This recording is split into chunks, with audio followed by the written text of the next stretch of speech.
So, hi guys. Ayan guys. Try natin pag tikim yung luto ko na itlog na may gulay. Ang laki kasi nito eh.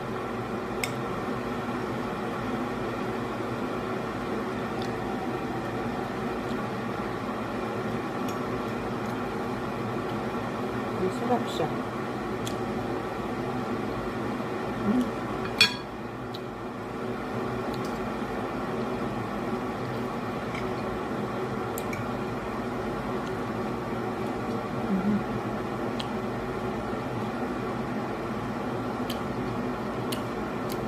Very tasty and juicy.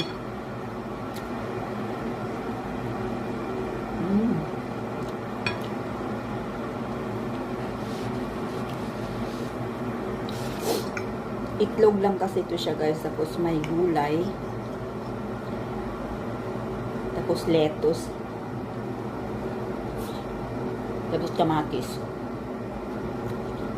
Nakita ko lang din sa reels. Pero healthy siya.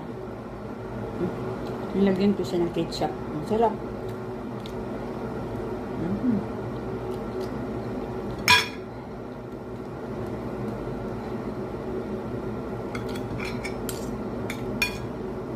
Mainit.